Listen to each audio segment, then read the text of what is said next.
Assalamualaikum warahmatullahi wabarakatuh.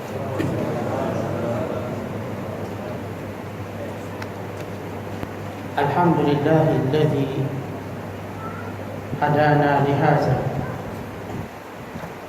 wa ma kunna linahtadiya laula an hadana Allah.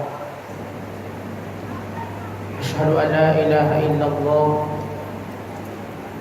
wahdahu la syarika lah wa asyhadu anna Muhammadan abduhu wa rasuluh. Allahumma salli wa sallim wa barik ala sayyidina Muhammad wa ala alihi wa sahbihi ajma'in. Amma ba'du. Qala al-musannif rahimahullahu ta'ala wa nafa'ana Allahu bihi wa bi'ulumihi fid dharain amin. Berkata Imam Al-Allamah Tuku Pulau Manis, semoga Allah Ta'ala merahmatinya dan kita mendapat manfaat serta barakah ilmunya dalam membicarakan hikmah yang ke-259 daripada kata-kata Al-Imam Ibn Atha'illah As-Sakandari rahmatullahi alaihi rahmatan wasi'ah. Al-fikratu sirajul qalbi fa idza zahabat fala idha'ata lahu. Al-fikratu sirajul qalbi fa idza zahabat fala idha'ata lahu.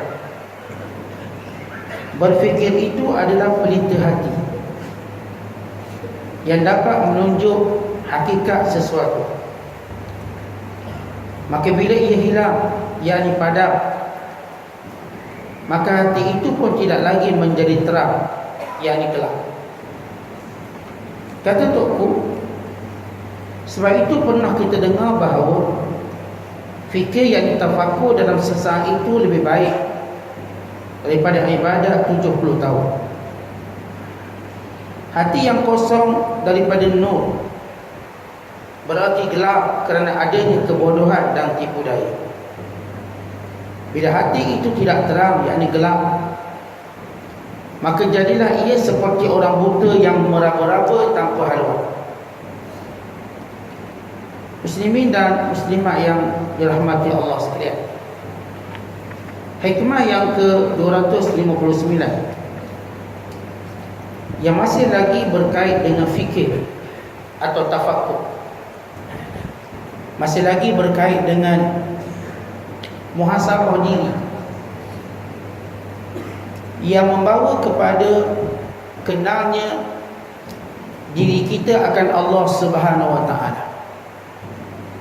Perkataan fikrah yang diambil daripada perkataan fikir, kerana agama Islam ini agama yang memerintahkan kita berfikir. Sebagaimana Allah berfirman, la'allakum tatafakkarun, semoga kamu berfikir. Dan sebagaimana Allah berfirman, fa'tabiru ya ulil absar, maka ambillah ibrah, pengajaran, wahai orang yang punya akal. Dan sebagaimana firman Allah Ta'ala, afala taqilun, tidakkah kamu berfikir? Dan sebagaimana Allah mencela orang-orang yang tidak mau berfikir akan kebesaran Allah, sebagaimana Allah menyatakan, wala in sa'altahum man khalaqas samawati wal ard la yaqulunna Allah qul fa anna tu'fakun. Wahai Muhammad, kalau kamu bertanya kepada mereka siapa yang menciptakan langit dan bumi, mereka berkata Allah. Habis kenapa kamu tidak berfikir? Tidak menjadikan ia dorongan untuk menyembah Allah SWT. Dan Allah Ta'ala mencela orang-orang yang bersifat mengikut tradisi, tidak mau berfikir, mengikut nenek moyang. Wajadna alaihi aba'ana, kami dapati ayah-ayah kami buat macam tu, kami pun buat macam tu. Lalu Allah Ta'ala menyatakan, kalau ayah kamu sesat, kamu pun sesat. Ya, kalau ayah kamu masuk neraka, kamu pun nak masuk neraka. Kerana itu Islam agama yang menuntut kita berfikir. Apa sahaja syariat yang dibawa oleh Islam bukan sekadar kepatuhan dan ketundukan, tapi ia juga mengajar kepada kita falsafah. Contoh bila kita sebut falsafah, sesuatu yang kita fikir. Falsafah puasa, apa yang kita dapat fikir tentang kebaikan puasa? Falsafah haji, apa yang kita fikir tentang kebaikan ibadah haji? Falsafah ukhuwah Islamiyah.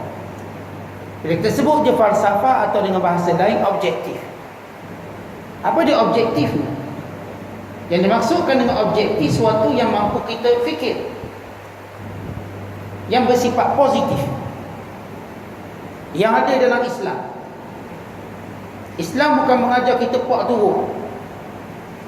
Bukan Islam dengan syariatnya yang sempurna mengajak kita berfikir akan kebesaran Allah, mengajak kita berfikir akan segala ciptaan Allah SWT yang menambahkan iman. Bahkan Allah memerintahkan kita bergerak, berjalan, memerhatikan. Afala yanzuruna ila al-ibli kaifa khuliqat wa ila as-samai kaifa rufi'at wa ila al-jibali kaifa nusibat wa ila al-ardi kaifa sutihat. Tidakkah mereka melihat unta bagaimana ia diciptakan? Takkanlah Allah suruh tengok je macam kita tengok TV. Tengok, berfikir, macam mana unta itu diciptakan oleh Allah sehingga ia membesar, kuat, bertenaga, mampu mengharungi lautan padang pasir yang luas, mampu memikul beban-beban yang berat, mampu memendekkan perjalanan yang jauh, memudahkan urusan kehidupan. Yang akhirnya unta yang kuat, yang gagah ini tua dan tak larat lalu mati. Tidakkah mereka berfikir tentang unta tadi? Tidakkah mereka melihat langit bagaimana ia diangkat?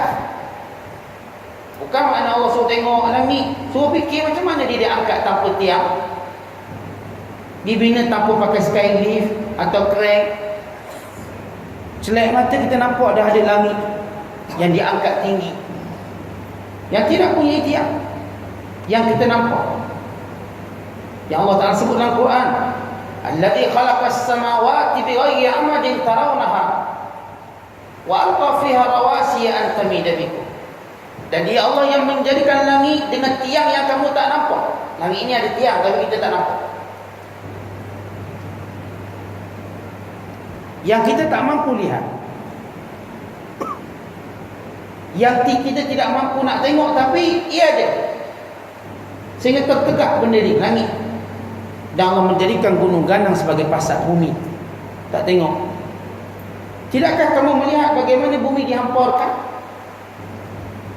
Dan wa ilal jibali kaifa nusibat, gunung ganang bagaimana ia ditegakkan. Sifat gunung tuan-tuan ditegakkan. Allah tegakkan gunung ganang, takkah kita tengok? Allah Ta'ala suruh kita berfikir. Allah Ta'ala menyatakan tentang kejadian malam dan siang, alladzi ja'ala al-laila wan-nahara khilfatan liman arada an yatadhakkar. Allah menjadikan malam dan siang silih berganti kepada orang yang ingin berfikir. Tuhan bukan jadi siang malam gitu je, suruh kita fikir. Bila mana kita berfikir, maka nampaklah kita akan kebesaran Allah. Dan Allah Ta'ala menyebut dalam ayat yang banyak, beratus ayat tuan-tuan sekalian, yang semuanya mendorong kita berfikir. Bila Allah Ta'ala berfirman, Nun wal qalami wa ma yasturun, Nun, dan demi pena dan apa yang ditulis. Apa yang Allah Ta'ala tulis yang berlaku, supaya kita fikir. Ia semua berada pada ketentuan Allah. Kehidupan kita ditulis oleh Allah. Tuan-tuan tengok filem, dia berlakon balah mana macam mana pun dia ikut skrip. Dia tak boleh keluar dari skrip, keluar daripada skrip cut. Maka apa yang tuan-tuan faham dalam filem, ia adalah Pelakon tadi mengikuti skrip yang maklum. Demikian kehidupan kita. Skrip ini kita sebut takdir Allah. Tak boleh lagi kita itulah takdir Allah. Demikian bila Allah Ta'ala menyuruh kita memerhatikan segala fungsi alam ini, yang kesemuanya membawa, mengajak kita beriman kepada Allah Ta'ala dan mengakui kelemahan diri kita. Oleh sebab itu tuan-tuan, datang hikmah ini mengajar kepada kita, al-fikratu sirajul qalb. Sebenarnya fikir itu ialah pelita kepada hati. Kalau kita kalau tak fikir, hati ni umpama bilik gelap. Kita buat rumah atau kita buat bilik gelap. Apa yang paling penting tuan-tuan buat ialah mengadakan cahaya bagi ini. Tidak mungkin bilik je kita nak lampunya. Tak mungkin sekadar tuan-tuan nak otak tapi tidak mau berfikir. Kita mesti berfikir. Kerana berfikir bernilailah kehidupan. Tak ada fikir, maka tidak ada kehidupan. Otak kita ni tuan-tuan menjadi hebat bila mana kita kuat berfikir. Kalau tuan-tuan tak nak fikir, gila. Orang gila dia tak payah fikir. Ataupun orang malas. Orang malas dia tak payah fikir. Tapi kalau kita lihat orang-orang yang hebat dan berjaya, kehebatan ni kan berfikir. Mereka senantiasa berfikir. Apatah lagi fikir yang paling tinggi, fikir tentang segala ciptaan Allah. Segala makhluk Allah yang menyampaikan kita kepada maksudnya kena Allah. Tentang kita fikir apa pun, dia pergi pada satu natijah. Natijahnya apa? Kerana fikir ni alat. Umpama cahaya, alat nak suluh apa? Nak suruh nampak apa benda. Bukan cahaya itu yang menjadi matlamat, tapi nak tunjuk pada siapa. Kita bawa lampu suluh jalan tengah malam gelap. Bukan cahaya itu jadi matlamat kita. Kita suluh nak cari apa yang kita nampak penting. Maka itu matlamat. Maka fikir ini ialah pelita kepada hati, yang dengannya kita dapat mengenal baik buruk. Dia ada martabat dia. Dia martabat yang mengenal baik buruk, mengenal pahala dosa, mengenal cinta atau benci, sehingga tahap-tahap yang lebih tinggi yang bernatijahkan kepada kena Allah Subhanahu Wa Taala, yang kita namakan sebagai ilmu makrifat. Bila mana seorang itu benar-benar kena Allah, tidak ada lagi ketakutan, tidak ada lagi kebimbangan, tidak ada lagi keresahan, tidak ada lagi perasaan gusar. Kerana dia sudah mencapai sesuatu, dia sudah sampai kepada pemikiran yang dituntut, yang diperintahkan oleh Allah. Umpamanya dia berfikir tentang rezekinya, dia tahu rezeki Allah Ta'ala catat dan tulis, maka tidak lagi dibimbang, tidak lagi menjadikan dia takut, dan tidak juga menjadikan dia putus asa. Dia fikir tentang jodohnya. Jodoh, boleh tahu bahawa kalau Allah Ta'ala menentukan jodohnya, demikian dipermudahkan jalannya. Maka waktu mana jodoh itu datang lambat, dia tak resah. Sebab dia tahu, kerana dia berfikir dengan fikiran yang betul, oh jodoh itu Allah Ta'ala tentukan. Demikian juga berlaku kematian. Kerana dia tahu, dia fikir tentang pahala yang didapat daripada musibah ini, maka dia kuat dan dia tenang. Apa pun yang berlaku pada dirinya, dengan sebab dia berfikir, dia menjadi manusia yang paling rasional, bukan manusia yang kuat. Sebab itu kata Hatim Al-Asam, sebagaimana yang dinakalkan oleh Imam Al-Ghazali dalam kitab Ihya Ulumuddin, dalam bab At-Tafakkur, kitab At-Tafakkur, kitab fikir. Dia ada satu kitab khas Imam Ghazali sekarang, kitab fikir. Kita berfikir. Kata Hatim Al-Asam, sebagaimana kata Imam Al-Ghazali, orang yang ambil pengajaran akan bertambah ilmu dia. Dan kalau kita suka ambil iktibar, ilmu kita bertambah. Kita tengok benda tu, kita ambil iktibar, ilmu kita pun bertambah. Orang yang suka berzikir, cintanya bertambah. Orang suka zikir pula, subhanallah, alhamdulillah, Allahu akbar, hasbi Allah ni'mal wakil, la ilaha illallah, apa pun zikir, Suka dia zikir, dia makin cinta pada Allah. Cintanya bertambah. Sebab Allah kata, fadkuruni adkurkum. Kamu ingat aku, kamu zikir pada aku ingat pada kamu. Dan siapa yang berfikir, dia akan takut. Dia akan tambahkan takutnya pada Allah. Tentang kita fikir kubur dan apa yang ada pada kubur, berkata kepada setiap orang mati, sebagaimana warid dalam hadis yang sahih, setiap kali kita, atau setiap kali anak Adam mati, lalu kubur berkata, bukankah aku telah memberi amaran tentang diriku kepadamu? Aku dah beritahu aku ni siapa. Dan bukankah aku telah memberitahumu bahawa aku ini ialah tempat yang sempit? Dia cakap, kubur dia akan bercakap setiap orang yang masuk dalam kubur, semua. Atau benda yang akan dilalui oleh semua penghuni kubur. Saya atau tuan-tuan, sebagaimana kata Nabi SAW, kubur akan bercakap dengan kita.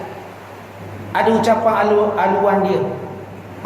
Antaranya, sebagai daripada percakapan kubur, antaranya yang Nabi SAW sebut, kubur ni kata, tidakkah dulu aku beri amaran tentang diri aku? Kan aku dah beri amaran tentang aku.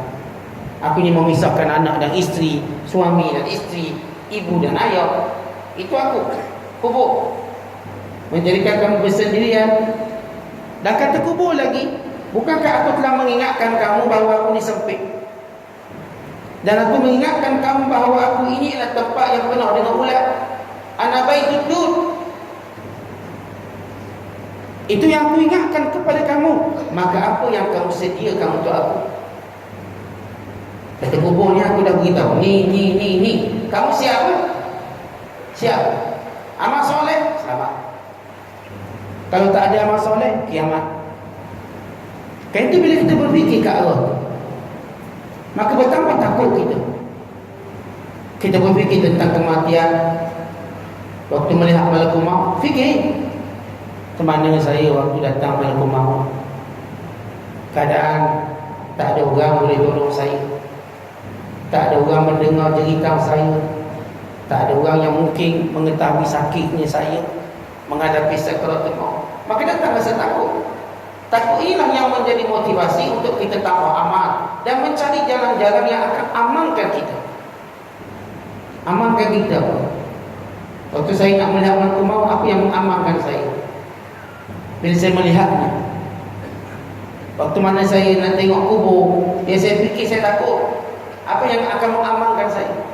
Tuan-tuan kita lah, kalau orang tinggal kita dalam rumah seorang-seorang, takut tak? Tinggal seorang-seorang. Bini kita balik kampung, bawa anak-anak sekali, tinggal kita. Dia lupa kita dekat dalam, dia kunci. Dia kat rumah, dalam. Rasa tak takut? Dia balik kampung seminggu, cuti raya Cina, tinggal kita seminggu. Walau ada belaka dalam peti makam, tapi kita rasa takut, bersendirian. Malam hari rasa takut, bunyi kukek-kukek kita rasa takut. Tetap bayangkan dalam kubur, fikir dalam kubur, semua orang tinggalkan kita. Fikir, maka datang takut. Benar kata Hadis Al-Asam, bila kamu fikir, kamu akan takut. Tak fikir, tu yang duk sibuk main, sibuk lalai. Sebab dia tak fikir. Kalau dia fikir, dia berubah jadi orang baik. Bila tuan-tuan tengok orang ni tak berfikir, dia akan gembira, dia akan senyum, dia tak perlu dia apa pun. Orang mati ke, cerita agak ke, tak ada. Kenapa dia tidak terusik sedikit pun? Kerana dia tidak berfikir. Kalau ustaz dia dengar ceramah, dia dengar tapi tak nak fikir. Sebab itu Nabi SAW kata, uddu anfusakum, hitunglah diri kamu minal mauta, di kalangan orang mati. Anggap diri kamu di kalangan orang mati. Cuba fikir, kamulah yang mati, maka datang rasa takut. Takut, tuan-tuan, kalau kita fikir kitalah yang dimandikan, kita yang dikafankan, kitalah yang disembahyangkan, dan kitalah yang dikebumikan, tidakkah kita rasa takut?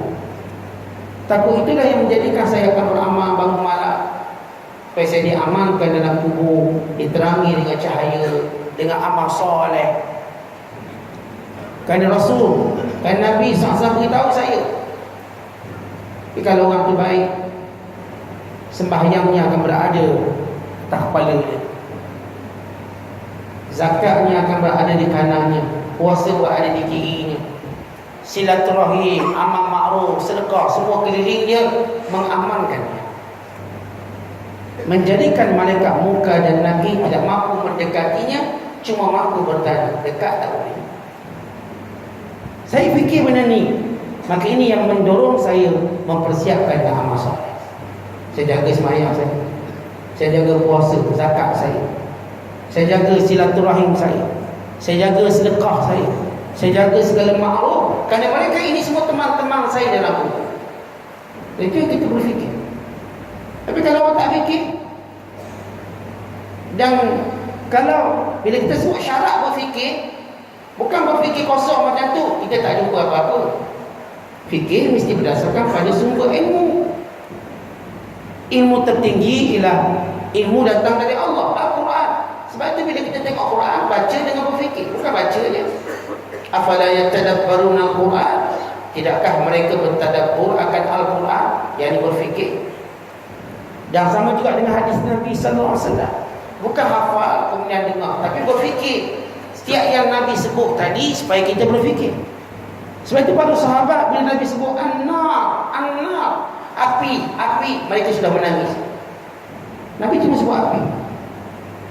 Tuan-tuan, bila Nabi sebut azab kubur, para sahabat sudah menangis. Takkanlah dengan lafaz azab kubur boleh menangis, kerana mereka berfikir. Contoh kalau saya sebut, tuan-tuan sayang mak tuan-tuan, ya tuan-tuan menyintai ibu, kita bersebut ingatlah jasa ibu, kita bertunduk menangis. Kenapa nangis? Saya kata ingatlah jasa ibu, tuan-tuan menangis kerana tuan-tuan fikir. Jauh kita fikir kenang mak kita, jauh kita fikir kenang ayah kita. Bila orang kata ingatlah jasa ayah, kita bertunduk menangis sebab kita berfikir. Sama pada sahabat, dia cerita tentang neraka, mereka sudah berfikir. Belum cerita bagaimana neraka, mereka berfikir. Dan ini mengundang kepada takut mereka kepada Allah. Oleh sebab itu berfikir merupakan syarat untuk menambah dan mewujudkan ketakutan dalam diri. Kalau kita tidak berfikir tentang Allah, ancaman Allah, makin hilang rasa takut. Dan kita dah sebut dalam hadis sebelum ini, siapa yang dia tak takut di dunia, Allah akan takutkan di akhirat. Siapa yang tak takut di dunia, tak rasa takut apa pun. Kerana Allah Ta'ala bila menyebut neraka sejam-jam untuk takutkan kita, supaya kita taat pada dia. Tempat ini tempat ujian. Bagi memastikan kita taat, Allah Ta'ala turunkan ayat-ayat berupa ancaman, ugutan, janji seksa, janji neraka. Maka semua benda ini supaya kita jadikan ia sebagai sebab kita takut untuk derhaka pada perintah Allah. Tiba-tiba kita abaikan, buat tak takut, buat tak peduli, lalu kita menghadap dan bangkit di hadapan Allah. Waktu itu tuan-tuan, Allah akan takutkan, sebab dia nampak dengan mata dia sendiri. Ada orang yang takut, waktu mana dia bangkit bertemu Allah, Allah hilangkan rasa takut. Fala khaufun 'alaihim wa la hum yahzanun. Tidak lagi mereka bimbang, tidak juga mereka duka cita, tidak juga mereka takut.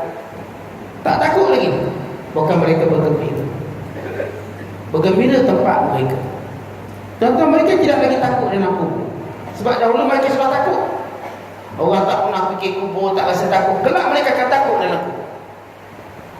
Sebab kata Nabi sallallahu alaihi wasallam, yu'radu maq'uduhu bil ghadati wal ashi fa in kana min ahli jannah wa min ahli jannah wa in kana min ahli nar fa min ahli nar. Bila seorang tu mati, akan ditunjukkan tempatnya. Duduk mana? Kalau dia orang baik, ditunjukkan syurga. Kalau dia orang jahat, ditunjukkan neraka. Maka yang ditunjukkan syurga rasa aman, dah hilang takut. Dalam kubur lagi mereka tengok syurga mereka. Maka apa yang mereka takut hari kebangkitan, mereka tunggu hari kebangkitan untuk mendapatkan kesempurnaan balasan Allah. Bagi orang jahat pula, dah nampak neraka, mereka takut hari kebangkitan, takut lagi. Kehidupan mereka semuanya takut, kerana dahulu di dunia mereka tak pernah takut. Maka waktu mula pertama mereka takut, waktu melihat malakul maut, baru mulalah siri-siri takut mereka. Manakala orang beriman, mula rasa aman mereka waktu mereka melihat malakul maut. Mereka mula rasa aman. Kenapa? Kerana Nabi kata, man ahabba liqa Allah, ahabba Allah liqa'ahu. Siapa yang cinta untuk bertemu Allah, Allah cinta jumpa dengan dia. Maka dia mula gembira. Dan seterusnya gembira. Dia angkat ke langit, dia gembira. Disebut nama paling baik, dipuji oleh malaikat, keluar haruman yang amat wangi sekali, dipulangkan ke kubur. Lalu melingkari segala amal soleh. Datang muka dan nakir sampai berkata, aku tahu kamu boleh jawab. Aku tahu. Alimna qad daraita. Kami tahu kamu mampu jawab. Kamu tahu Nabi Muhammad ini Nabi Allah Subhanahu wa taala, Rasulullah. Maka tidurlah kamu dengan tenang sehingga hari kebangkitan. Lalu dibukakan, diluaskan kuburnya, dilapangkan, dipenuhkan dengan cahaya, dibuka pintu syurganya untuk dilihat, untuk dia bergembira, dibuka baginya pintu neraka untuk dia bersyukur kerana terselamat dari neraka. Kata malaikat ini, lihat tempat, lihat neraka, tengok, Allah gantikan neraka ini dengan syurga. Maksudnya kalau kamu gagal neraka, tapi kerana kamu berjaya di syurga, maka dilihat neraka kerana bersyukur. Dia melihat syurga kerana rindu, dengan penuh kerinduan. Dia macam seorang senang, orang berjaya periksa. Dia tengok dirinya yang berjaya dengan rasa syukur. Dia tengok orang gagal dengan rasa syukur, kerana dia tak gagal. Dia berjaya melepasi dan tak terkena kehinaan kegagalan. Oleh kerana itu tuan-tuan, kita diminta berfikir, kerana ia cahaya sebenar yang akan membentuk iman kita. Lagi kuat kita berfikir, lagi tinggi darjat keimanan. Sebab itu dikatakan berfikir sesaat lebih baik daripada ibadat 70 tahun. Siapa kata? Pertama, kata-kata ini bukan hadis Nabi SAW. Kalau kita sebut dalam bahasa Arab, tafakkur sa'ah khairun min ibadati 70 sanah, atau khairun min ibadati 60 sanah. Berfikir sedetik, sejenak, sesaat lebih baik dari ibadat 70 tahun. Pertama, ini bukan hadis Nabi, sebagaimana kata Imam Al-Allamah Ibn Jawzi. Bila saya cek berdasarkan nisbah kepada Imam Ibn Asakir Ad-Dimashqi, bahawa ia adalah ucapan sahabat bernama Abu Darda. Tapi ucapan itu berbunyi bahawa berfikir sesaat lebih baik daripada yang lain, atau berfikir sesaat lebih baik daripada ibadat setahun. Ini kata-kata sahabat Abu Darda. Dan setengah mengatakan bahawa ini kata-kata seorang sufi namanya Sari As-Saqati. Sari As-Saqati, saudara pada Junaid Al-Baghdadi. Ungkapan sufi. Artinya ini bukan ungkapan hadis, walaupun maknanya sahih bahawa berfikir itu lebih baik daripada ibadat. Kan dengan berfikir akan mewujudkan nilai ibadat yang sebenar. Berfikir melahirkan rasa kebesaran Allah, takut pada Allah SWT. Al-Imam Junaid Al-Baghdadi boleh menyebut tentang fikir ni tuan-tuan. Kata beliau, ashraful majalisi wa a'laha al-julusu ma'allah fi midanil fikrati ala bisatut tauhidi. Majlis yang paling mulia dan paling tinggi ialah duduk berfikir tentang Allah di atas hamparan tauhid. Apa maksudnya? Tuan-tuan, kita fikir Allah ni, asas yang perlu kita tahu adalah tauhid Allah. Macam saya sebut tadi, kita tak boleh fikir tanpa asas. Kalau kita berfikir tanpa asas, kita akan sesat. Kita kena fikir berdasarkan asas. Asas itu kena ada. Artinya saya belajar Quran, hadis. Daripada Quran saya berfikir. Tentu tak boleh seorang berfikir tanpa ada asas. Kalau dia berfikir tanpa ada asas, contoh begini, kita suruh anak kita baiki elektrik, dia tak ada asas elektrik. Kita kata, bang, apa fikir dia? Dia pun tengok, fikir, apa jadi pada dia tak? Genjatan elektrik. Sebab dia tak ada ilmu apa. Dia nak fikir apa? Kita paksa dia fikir. Abang ni switchnya rosak, abang baiki, abang fikir lah. Fikir sendiri. Abang fikir sendiri. Dia tak ada asal apa dia nak fikir, dia pun mencuba berfikir.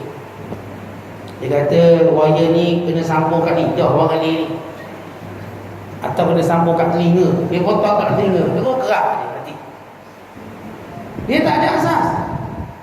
Bila orang dia belajar wiring, dia nampak ada syair ni pun berfikir. Fikir dia pada asas.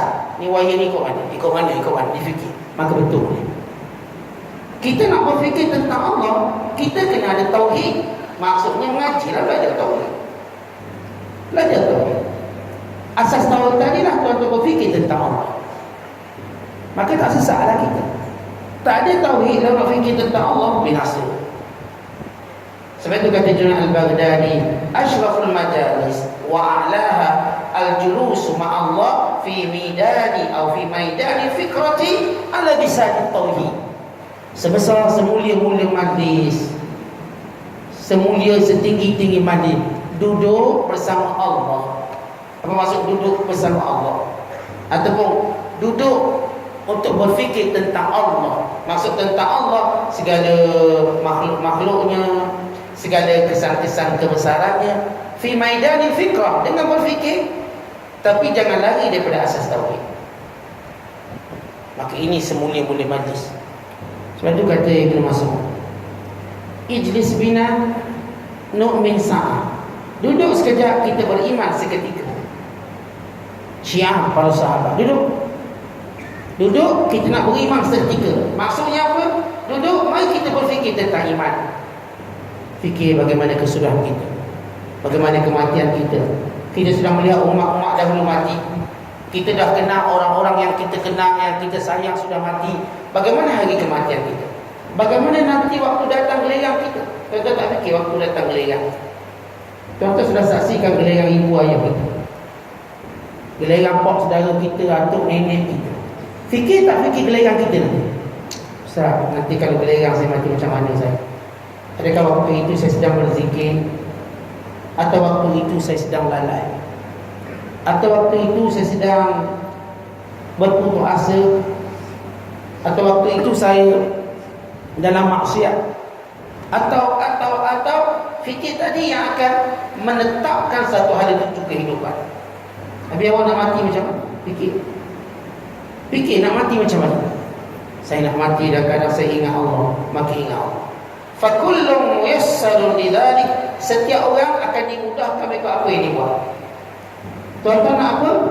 Tuan-tuan buat benda itu, Allah mudahkan benda itu. Tapi kalau kita tak buat benda itu, Tuhan tak akan mudahkan. Saya nak mati dalam keadaan zikir, zikir. Jadikan ia amalan. Sebab itu mereka-mereka ini tuan-tuan sentiasa berzikir. Setengah mereka, mayat mereka dilihat dalam keadaan tangannya menggenggamkan isyarat zikir. Lidahnya melekat di langit tanda berzikir. Tahulah kita orang ni tuan-tuan, keinginannya mati dalam zikir. Maka kita pun tanya diri kita dan berfikir. Tanya diri kita dan berfikir, nanti bila datang giliran saya, giliran di mana saya akan melihat benar-benar malakul maut, malaikat rahmat dan malaikat azab, bagaimana saya waktu itu? Fikir. Fikir ini mengingatkan kita tentang Allah. Saya mohon rahmat Allah waktu ini. Saya mohon kasih belasnya. Saya mohon kasih sayangnya, hidayahnya, petunjuknya. Semoga saya tidak mati melainkan dalam keadaan ingat kepada-Nya.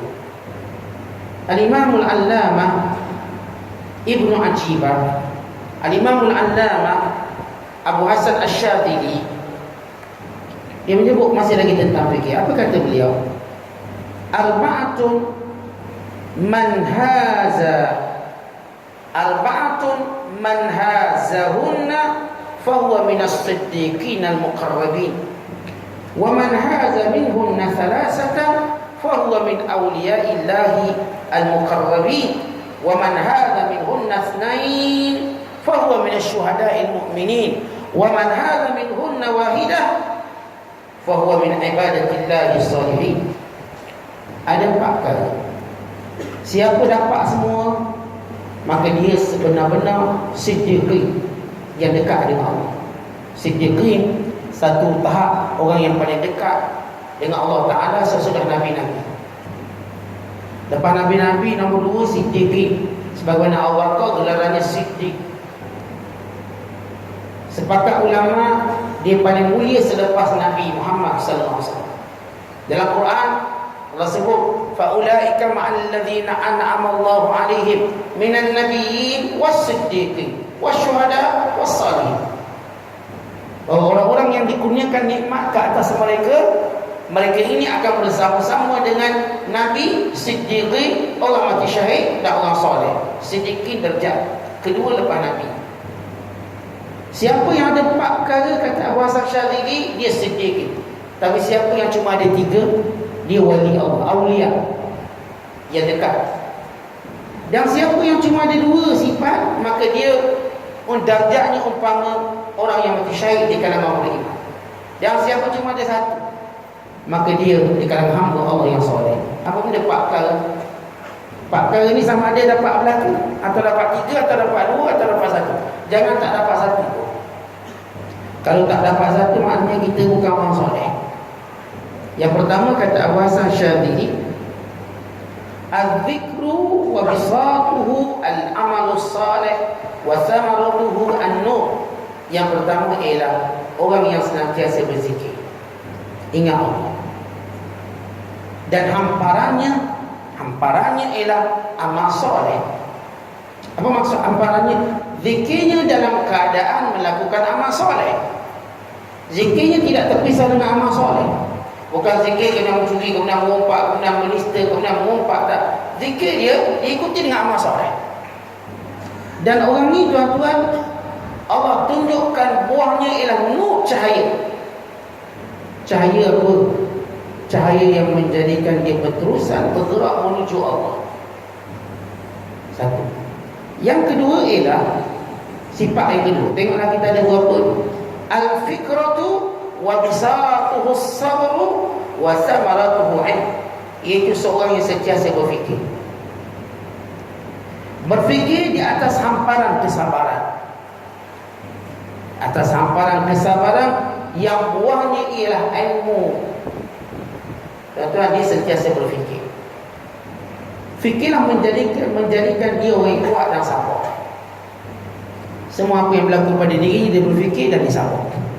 Dia fikir, dia sabar. Sebab orang kalau berfikir tak bersabar, itu bukan namanya berfikir, itu tak berfikir. Tuan-tuan tahu kenapa orang tu sabar? Sebab dia fikir. Sebab tu dia boleh sabar. Orang marah dia. Dia kalau tak fikir, dia angkat tangan, dia lempang. Tapi dia fikir, dia marah saya, macam mana saya nak buat? Jawab, tak nak jawab. Biarkan, senyap. Dia berfikir. Akhirnya bagaimana dia bersabar? Orang yang terus tunjukkan respon, dia tak mampu sabar. Dia mesti berfikir. Artinya darjat kedua ialah fikir di atas hamparan kesabaran, yang buahnya ialah, kesannya ialah ilmu yang sentiasa bertambah. Lepas tu kata Imam Syafi'i, aku tak akan cakap sesuatu melainkan aku fikir. Orang tanya Imam Syafi'i apa, dia akan fikir. Bukan aku tidak akan bercakap melainkan aku fikir. Bercakap elok ke atau diam yang elok. Sampai macam tu dia fikir. Kerana itu menzahirkan amal, dia tak buat pada sisi. Yang ketiga kata Imam Abu Hasan Syadzili, al-fakru wa bisatuhu syukru wa thamaratuhu al-mazidu fi. Iaitu fakir. Sifat fakir dan hamparannya ialah, ataupun kita asasnya ialah syukur pada Allah. Tentu orang ni dia tidak takut pada kefakiran. Kefakiran tidak pernah menghalang dia bersyukur pada Allah. Bukan dia bersyukur atas kefakiran itu, tak ada masalah. Sehingga nampak buahnya al-mazidu fi, bertambah padanya. Artinya bertambah kefakirannya, bertambah syukur daripada Allah. Dia ceritakan, kita cilak sikit ni satu kisah. Ada seorang soleh, dia balik ke rumah lalu bertanya kepada isterinya, ada makan malam hari ini? Kata sini tak ada. Lalu kata, alhamdulillah, saya akan solat kerana syukur pada Allah. Maka dia pun solat sehingga sampailah ke waktu subuh. Kita lihat bagaimana kefakiran tidak menjadikan dia pemarah, bukan menjadikan dia bersyukur. Kefakiran, kebanyakan manusia bila fakir maka dia mula datang sifat marah. Jangan cerita fakir apa-apa kedana tu. Fakir biasa. Maksud saya ialah Tiba-tiba sesuatu yang kita nak kita tak dapat, kita mula pemarah, kita lupa bersyukur. Sesuatu yang kita ada lalu hilang, kita pun pemarah, kita lupa bersyukur. Kerana yang hilang sebahagian daripada apa yang masih kekal di badan kita. Ini kerana perangai kita. Bila fakir sikit, dia mula mengeluh banyak. Perkara paling orang takut fakir. Sebab itu ramai orang nak jadi, bercita-cita nak jadi jutawan. Sebab kerana takut fakir. Itu je. Kenapa kalau kita sebut nak buat kursus jutawan, semua orang nak? Kenapa semua orang minat untuk mendengar orang bercakap tentang bagaimana nak jadi kaya? Semua orang berminat. Semua orang nak dengar macam mana nak jadi kaya muda. Kenapa tuan-tuan setiap pelaburan, walau tipu, walau dikencing, orang percaya, ramai pengikutnya? Kenapa setiap peraduan orang masuk, orang nak menang aja? Pertandingan mengair orang masuk. Masuklah pertandingan pun masuk belaka. Dia nak menang. Kenapa dia nak menang? Kerana dia takut fakir. Bimbang kefakiran. Kenapa orang boleh simpan duit dalam bank? Sebab dia bimbang fakir. Kefakiran menjadi suatu ketakutan manusia. Siapa pun dia takut fakir. Walaupun kadang-kadang tuan-tuan kita dah secure dah, masih lagi takut fakir. Kita masih takut fakir. Itu perangai kita. Kerana itu seorang yang mampu, yang diuji oleh Allah dengan kefakiran, dia masih mampu bersyukur. Bukan bertambah kesyukurannya pada Allah. Bukan syukur buat-buat, semua syukur. Semua dia syukur pada Allah. Sebab itu dalam hadis yang sahih, Allah Ta'ala perintah malaikat mencabut nyawa hamba, anak hamba. Lalu Allah Ta'ala bertanya dalam keadaan Allah Ta'ala tahu, hal qabattum walada abdi, kamu dah cabut nyawa anak hamba-Ku? Malaikat mau kata na'am, ya. Hal qabattum samarata fuadihi, adakah kamu dah cabut nyawa jantung hatinya? Kata malaikat na'am, ya. Lalu kata Allah dalam keadaan Allah tahu, famadha yaqul, dia cakap hamidaka wastarja, dia memujimu, bersyukur padamu, dan dia mengucapkan istirja, inna lillahi wa inna ilaihi. Bila hari itu hamidaka, dia bersyukur padamu, kemudian dia menyebut istirja, inna lillahi wa inna ilaihi raji'un. Lalu kata Allah, ibnu lahu baitan fil jannah, binakan baginya istana dalam syurga, wasammu, dan namakannya Baitul Hamd, istana syukur. Alhamd, istana pujian dan istana syukur. Al-Imam Al-Allamah Fudail bin Iyad, waktu anaknya mati, Ali bin Fudail bin Iyad, maka dia bersyukur pada Allah. Bukan makna tak sebut inna lillahi, inna lillahi sebut. Ya inna lillahi itu ialah kita katakan asas bila dengar musibah, tapi ia tidak menghalang kita bersyukur. Alladzina idza asabatuhum musibatun qalu inna lillahi wa inna ilaihi raji'un. Orang-orang yang bila mana ditimpa musibah, dia berkata inna lillahi, kami milik Allah dan kepada Allah kami kembali. Itu tentang hakikat dalam menghadapi musibah. Namun dalam masa sama tidak menghalang kita bersyukur. Nabi SAW, sekiranya Nabi dapat sesuatu yang disuka, sesuatu yang Nabi inginkan, sesuatu yang Nabi gembira dengannya, Nabi kata alhamdulillahilladzi bi ni'matihi tatimmu shalihat. Segala puji bagi Allah, dengan nikmatnya sempurna segala kebaikan. Tetapi bila Nabi dapat sesuatu yang dia tak suka, wa idza nala ma yakrahu yaqul alhamdulillahi ala kulli hal. Kalau Nabi dapat sesuatu yang dia tak suka, Nabi kata segala puji bagi Allah walau apa pun keadaan. Segala puji bagi Allah walau apa pun keadaan. Kita meniaga, ada hari kita untung, alhamdulillah, senang lebar untung. Ada hari kita rugi, boleh tak kita membuat alhamdulillah dengan senang lebar? Boleh. Maka itulah dimaksudkan kefakiran pada hamparan kesabaran, kefakiran pada hamparan kesyukuran yang menyaksikan bertambah syukur kita setiap hari.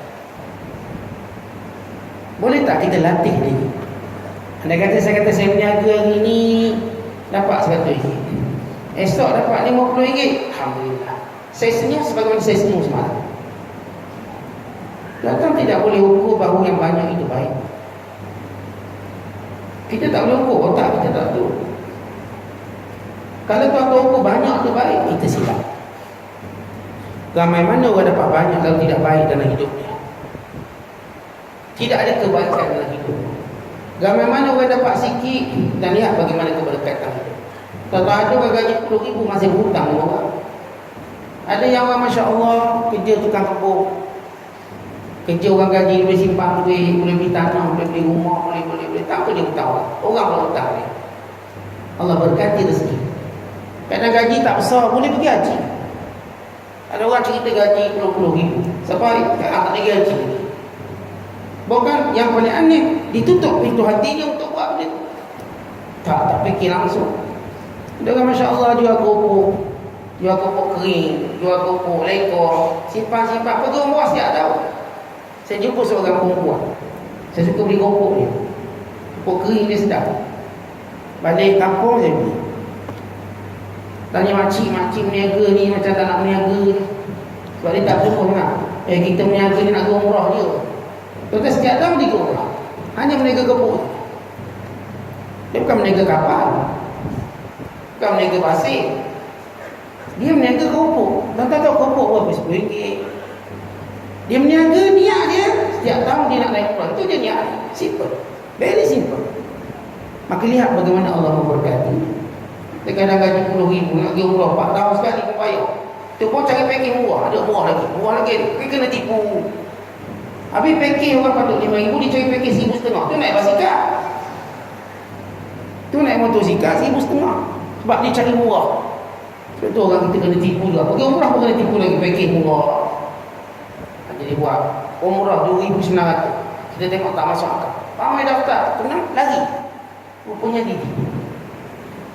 Bagaimana kita katakan rezeki banyak sikit, bukan ukuran. Bukan tuan-tuan mengukur banyak tu bagus. Kalau tuan-tuan pandang keliling ramai orang yang ramai mana orang rezekinya banyak tapi dia tak boleh buat apa, dia tak boleh simpan apa, bukan dia hutang lagi. Ramai mana orang yang rezekinya kalau nampak macam taklah banyak sangat, 3-4 ribu je sebulan, bila anaknya dapat belajar dengan baik dan dia pun tak berhutang, dia pun tak ada beban hutang, dia pilih hidup sederhana, makannya cukup, Masya Allah. Hanya 3-4 ribu. Orang tu gaji 30-40 ribu berhutang. Ada seorang hamba Allah cerita ke saya, saat saya pernah kenal seorang gajinya 30 ribu, dia pinjam ke tukang kebun. Kau bayangkan gaji 30 ribu, dia boleh pinjam ke tukang kebun lagi. Boleh tak saya pinjam duit bulan miskin? Tak ada kata dia. Tukang kebun dia boleh pinjam. Bayangkan berkat lagi gaji tukang kebun. Kau besar gaji tukang kebun, dengan gaji 30 ribu tak cukup. Kali itu jangan ukur. Yang saya katakan, kalau tuan-tuan kata Ustaz, macam mana saya nak bersyukur dapat sikit? Sikit bukan ukuran kebaikan. Kalau kamu syukur pada Allah, lihat bagaimana penambahan keberkatan. Tak cukuplah bila mana Allah tutup kita bernafsu besar dengan dunia, itu keberkatan. Ada orang gaji 10 ribu, nafsu dia pun besar, dia pun nak rumah besar, kereta besar, dia berhutang juga. Kita alhamdulillah nafsu tak besar, kereta apa pun cukup. Bahkan kita boleh buat sama laju dengan Ferrari. Kalau kereta biasa sama laju, sama sampai dengan dia, mungkin cepat kita lagi, sebab kita tak ngeteh apa, straight sampai awal apa dia. Keberkatan masa.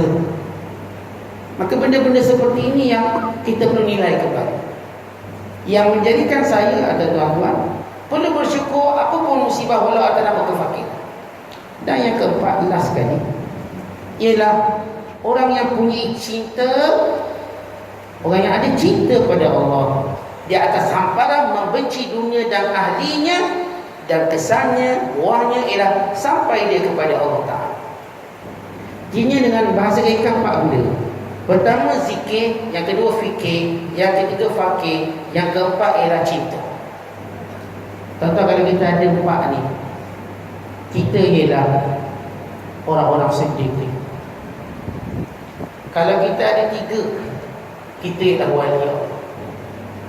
Maksud 3, tuan-tuan suka berzikir, sehingga kesan zikir tuan-tuan menampakkan segala pintu-pintu kebaikan untuk kita buat. Sebab saya selalu zikir, alhamdulillah saya jaga solat jemaah, alhamdulillah saya sentiasa buat baik. Mana jalan baik saya buat. Kesan zikir mencerdaskan diri kita beribadat. Sebab itu bila Fatimah radhiyallahu ta'ala anha mengadu lemah dia, Buat kerja rumah lagi, jaga anak kecil lagi, tolong tu lagi, jadi penat. Maka dia minta dengan Rasulullah orang gaji. Mintalah hamba, dapat seorang pun jadilah buat tolong. Maka Rasulullah tak ada. Akhirnya, sebelum itu disuruh Sayyidina Ali berkali-kali pergi rumah Rasulullah. Sayyidina Ali mana? Nak minta seorang yang bantu rumah tangga. Akhir Fatimah pergi. Rasulullah tak ada, keluar. Dan Aisyah beritahu tadi Fatimah cari. Nabi pergi ke rumah Fatimah. Fatimah, kamu datang rumah tadi apa aja? Saya guna bahasa mudah ni. Apa aja? Kata nak seorang dah dengar baru menang perang, tawanan banyak, minta seorang jadi orang gaji. Fatimah, aku nak ajar kamu apa yang lebih baik. Apa dia? Zikir. Sebelum kamu tidur, sebut subhanallah 33 kali, alhamdulillah 33 kali, Allahu akbar 34 kali. Kamu akan bangun dengan cergas, kuat dan gagah. Yang ulama menamakan dia sebagai zikir Fatimah. Ini baru betul kuat, bukan kacik Fatimah. Zikir Fatimah. Orang kita dah jenis hidup jaga nafsu, dia cari kacik Fatimah. Orang yang jaga iman, dia cari zikir Fatimah. Tuan-tuan nak mana satu? Kacik Fatimah ke zikir Fatimah? Zikir Fatimah yang betul-betul kuat. Akhirnya Fatimah radhiyallahu ta'ala anha baca, Sayyidina Ali pun baca. Mereka bangun pagi dan akan kuat dan gagah. Tuan-tuan, sungguh secara tajribah, bukan saya sendiri. Bila saya tidur, saya baca zikir ini, menaikkan keesokan hari saya akan bersemangat. Kadang-kadang tak semangat, itu biasa, namanya manusia. Tak semangat, letih, bosan. Kena pula kita duk ceramah, macam kering idea, mana ceramah. So dia makan kesek lama-lama sudah. Sebab ceramah banyak-banyak ni kering idea. Tak tahu nak baca apa benda tu. Banyak, dia jaga rumah semangat. Tekanan tu ada. Tanya siapa penceramah. Yang ceramah 2 hari tak apa, main belah tahun, 20 tahun, 30, 40 tahun. Memurah otak, bukan satu kerja mudah. Baik kerja kontrak 16 tahun. Okey. Kita nak ajak orang berfikir, bukan satu benda yang mudah. Kita nak tambah ilmu, kita nak ubah orang. Mudah lagi ubah bukit, ubah gunung. Itu yang memenangkan kita. Itu yang menjadi satu tekanan besar kepada kita. Kerana kita berhadapan masa setiap hari. Nah ini kita nak cakap. Maka tuan-tuan, kita berzikir dengan ni. Saya amal dengan zikir. Saya tidak tidur menaikkan zikirnya. Alhamdulillah, Allah beri kekuatan. Kadang-kadang kita tidur waktu tak masuk akal. Kalau saya pernah tidur pukul 5, kita bangun 5.30 pagi. Kita baca buku sampai pukul 5 pagi. Nak tidur tak nak tidur, rasa macam ngantuk. Tidur sekejap. Tapi kita berzikir subhanallah, alhamdulillah, Allahu akbar. Alhamdulillah boleh bangun 5.30 untuk salat subuh berjemaah. Ini tajribahkan keyakinan sebab Nabi sebut. Bukan saya sebut benda tu. Saya cuma cerita sedikit pengalaman apa yang saya lakukan. Dan ini yang berlaku pada Fatimah radhiyallahu ta'ala anha, Ali bin Abi Thalib radhiyallahu ta'ala anha. Berarti itu kekuatan. Kan itu tuan, zikir melorongkan kita, menjadikan kita bersemangat melakukan amal soleh, semangat balik. Asal dah down. Kadang-kadang tuan-tuan Rashid, orang minta sedekah dengan kita, down kita. Down kita, minta sedekah saya. Dan kita orang berada. Kejap minta duit, kejap minta duit, rasa lemah. Tuan-tuan berzikir, tuan-tuan akan rasa kuat. Kadang-kadang tuan-tuan orang asyik minta tolong kita, tak tolong. Sebab tenaga kita kuat, mentang-mentang kita tak pernah sakit, bagus dia tak pernah sakit, kita minta tolong dia. Kita pun lemah. Tak ada orang pun, tak ada manusia pun. Bila mana orang bergantung pada dia, mereka dia akan lemah. Tuan-tuan, kita bila orang bergantung dengan kita, mula-mula lama-lama kita lemah. Tak payah orang luar, kalau bini kita asyik bergantung dengan kita, ikan suruh kita beli, biar air kita bayar, biar elektrik kita bayar, pampers kita beli, berat, nama-nama. Rasa beban tu bini kita. Yang kata orang lain, isteri kita. Rasa beban. Maka bagaimana nak dapat kekuatan? Zikir. Maka zikir dapat kuat untuk meneruskan amal soleh. Dan kita tak akan jemu. Kadang-kadang ada anak jemu taat ke mak ayah. Kena mak ayah kena banyak. Jemu. Ustaz malas balik kampung, Ustaz, mak ayah saya kena kuat. Zikir. Allah berikan kepada kamu kekuatan untuk amal soleh. Akhirnya kita ada mood nak jaga mak ayah. Tu tanya orang yang ada mak ayah yang banyak songeh. Memang lemah. Ustaz saya tolong, salah. Tak tolong pun salah. Saya beri duit, dia marah, tak beri duit, lagi kena marah. Macam mana? Dilema. Kita katakan pada zikir.